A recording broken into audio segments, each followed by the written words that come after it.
राष्ट्रीय स्वयंसेवक संघाचा विजयादशमी उत्सव रविवारी पार पडला। सरसंघचालक डॉक्टर मोहन भागवत यांनी स्वयंसेवकांना मार्गदर्शन करताना विविध मुद्द्यांवर प्रकाश टाकला। CAA, कोरोनाचे संकट, कलम 370, भारत चीन वाद यासारख्या मुद्द्यांवर त्यांनी आपले विचार मांडलेत। तर इतर सामाजिक कार्यक्रमाप्रमाणे राष्ट्रीय स्वयंसेवक संघाच्या विजयादशमी उत्सवावर देखील कोरोनाचं सावट पाहायला मिळालं। अगदी मोजक्याच स्वयंसेवकांच्या उपस्थितीत मात्र अतिशय शिस्तबद्धरित्या विजयादशमी उत्सव पार पडला। इतर सामाजिक कार्यक्रमांप्रमाणे राष्ट्रीय स्वयंसेवक संघाचा विजयादशमी उत्सवावरही कोरोनाचे सावट होते। दरवर्षी हजारोच्या संख्येत स्वयंसेवकांची उपस्थिती असणाऱ्या या उत्सवात यंदा केवळ बोटावर मोजण्या इतकी संख्या होती। मात्र जगभरातील स्वयंसेवक ऑनलाईन पद्धतीने सहभागी झाले होते। संसर्ग टाळण्यासाठी आवश्यक दिशानिर्देशांचे पालन करण्यात आले होते। संघाच्या उत्सवातील शारीरिक सादरीकरणाला यंदा फाटा देण्यात आला होता। वैयक्तिक गीत आणि सुभाषित सादरीकरणानंतर सरसंघ चालकांनी स्वयंसेवकांना मार्गदर्शन केलं। यात त्यांनी विविध विषयांवर आपले विचार मांडले। यात कोरोनाचे संकट, राम मंदिर, कलम 370, भारत चीन विवाद, नवीन शिक्षण प्रणाली यासारख्या मुद्द्यांचा समावेश होता। नागरिकता संशोधन कायद्यावर बोलताना डॉक्टर मोहन भागवत म्हणाले की जे देशाचे नागरिक आहे त्यांना कसलाही धोका नाही। बाद में फिर नागरिकता अधिनियम संशोधन कानून वो संसद की पूरी प्रक्रिया के बाद पास हुआ। अपने पड़ोसी देशों में 2-3 देश ऐसे हैं जहां पर सांप्रदायिक कारणों से उस देश के निवासियों को प्रताड़ित किया जाने का इतिहास है और उन लोगों को जाने के लिए दूसरी जगह नहीं, वो भारत में आते हैं। तो वहां से विस्थापित पीड़ित होकर आते हैं, यहां पर वो जल्दी बच जाए, ठीक से बच जाए, इसलिए उस अधिनियम में कुछ संशोधन करने का वो प्रावधान था। जो भारत के नागरिक है उनके लिए उसमें कुछ खतरा नहीं था। तर भारत चीन मधील तणाव पाहता आगामी काळात लष्करी सामर्थ्यासह आर्थिकदृष्ट्या भारताला मजबूत व्हावं लागेल। चीनच्या विस्तारवादी धोरणाला रोखण्याचा हा एकमेव उपाय आहे, असं मत डॉक्टर भागवत यांनी व्यक्त केलं।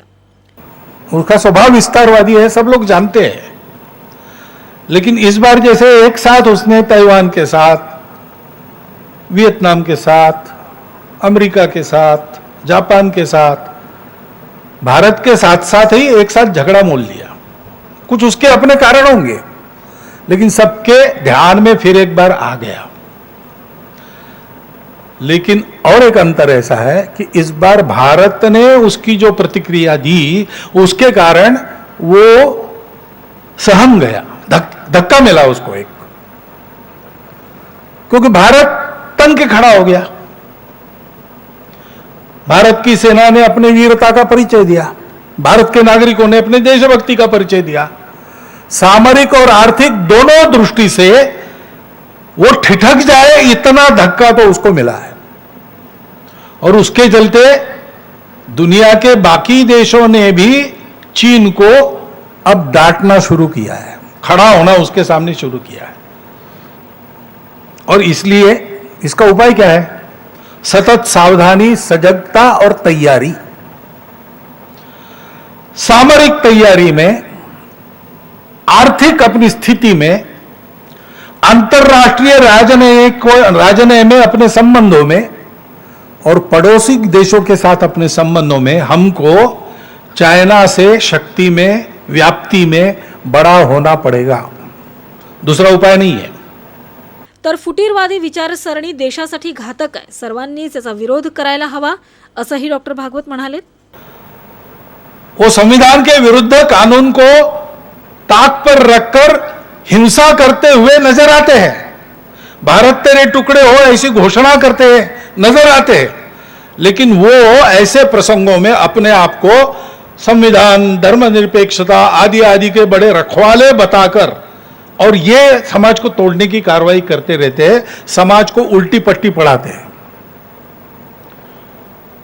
अपने देश का संविधान प्रदत्त करते समय डॉक्टर बाबा साहब आंबेडकर के जो 2 भाषण हुए उसमें उन्होंने जिन तरीकों को ग्रामर ऑफ अनार्की कहा है, अराजकता का व्याकरण कहा है, ऐसी बातें सिखाने वाले ये लोग हैं।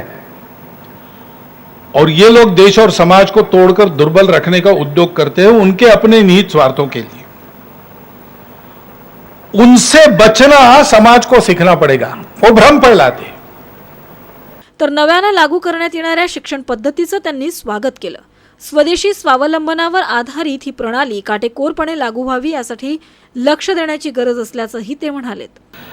व्यापक संवाद के आधार पर एक नई शिक्षा नीति घोषित हुई। संपूर्ण शिक्षा जगत ने उसका स्वागत किया, हम भी उसका स्वागत करते हैं। वोकल फॉर लोकल की घोषणा है, हम उसका स्वागत करते हैं क्योंकि स्वदेशी की संभावना से भरा हुआ ये एक अत्यंत अर्थपूर्ण उत्तम प्रारंभ है, लेकिन इसका क्रियान्वयन पूरा करना पड़ेगा।